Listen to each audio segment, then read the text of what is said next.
still maintain that I do not remember as to how many cars were there. And leto kubuza umbuzo wodwa ingikhumbuza isikhathi lesi bengishaye bengibuza umbuzo wodwa ngazi nokufaka Senzomeya lokhu ngibatshela ngithi angazi lutho ngokufaka Senzomeya nala inkantolo ngiphinde ngidibana nalo inkinga lokubuza umbuzo wodwa kaningi kufanele lokhu ngiphendula umbuzo kodwa kaningi waya And ngibona ngathi angitholi i-fair trial ngendlela engibona ngayo ngendlela okwenzakala ngayo makuso. I then feel Mr. Sibiya, we have to test your evidence and we have to ask you questions. As it is the court, my lord, this witness is correct. A question that gets repeatedly asked and the same answer gets repeatedly handed over is called a badgering of the witness. That is exactly what the state is doing.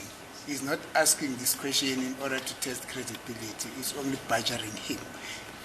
And that is unlawful.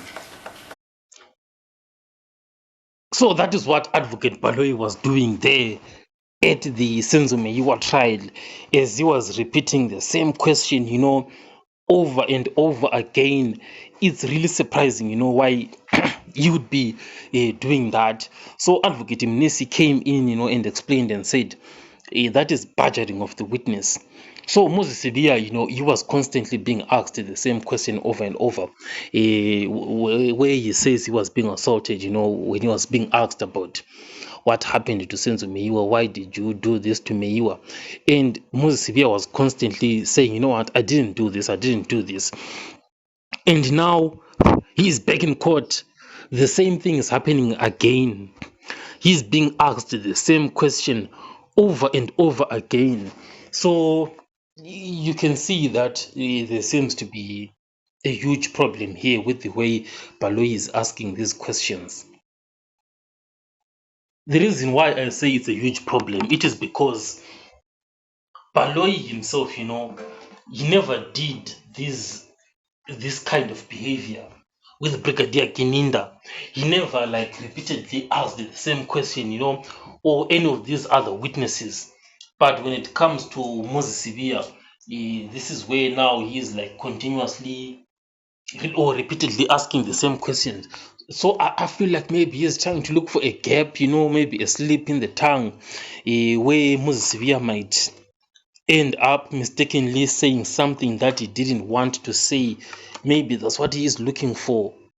So looking at this word that was mentioned by Advocate Mnisi, badgering of the witness, they are saying, this way in attorney repeatedly interrupting or pressuring or harassing the witness, as they are giving their testimony, or it can involve aggressive questioning. So in this instance of ours, Advocate Baloyi was repeatedly asking the same question, as to, did you kill Senzomeyiwa? The answer is no. Why did you kill Senzomeyiwa? No. What happened to Senzomeyiwa? I do not know what happened to Senzomeyiwa.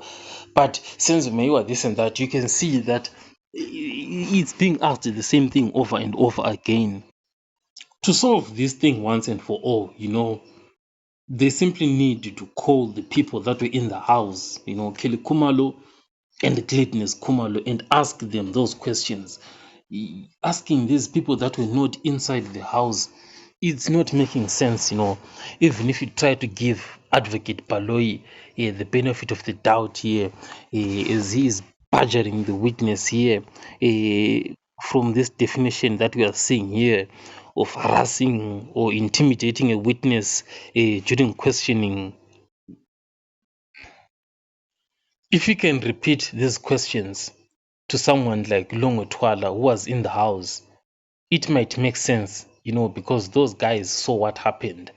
So if you ask a question from this angle, maybe you might get a response and like a new revelation from another angle. But it being the same question, it makes sense if it does it that way. But to these likes of Moses Sibiya, it's not balancing to me. So here I'm seeing something interesting, where they are saying that if a judge believes that a lawyer is badgering a witness, they can stop the line of questioning or warn the lawyer to behave properly. So what happened is that Judge Rata obviously didn't stop the line of questioning.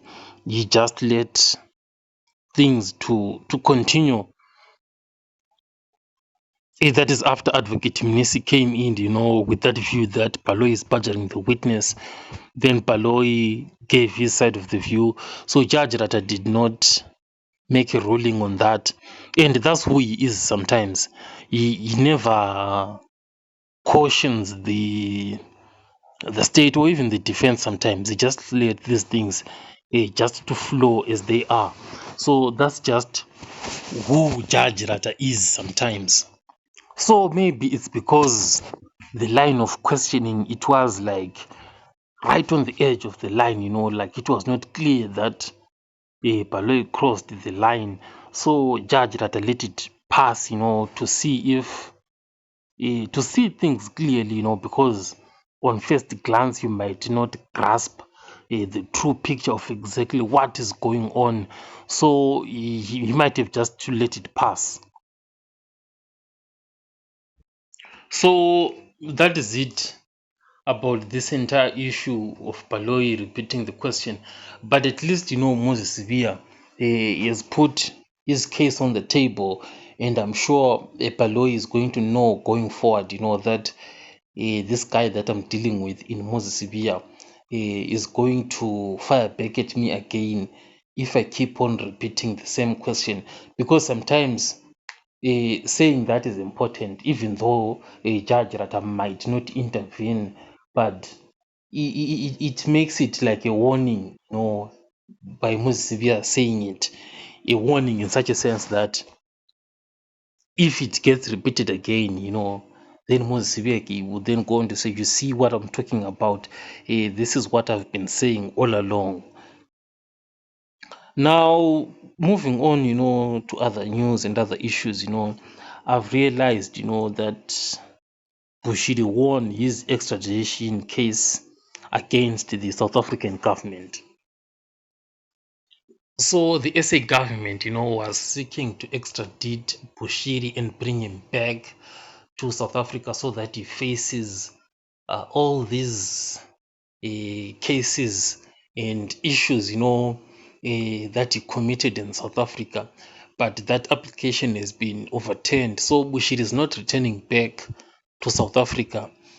So you wonder why, he was even allowed to leave the country in the first place, because these things paint a very bad picture about those who are in control, of the NPA, the bail system, and everything. It makes as if they wanted him to escape and go.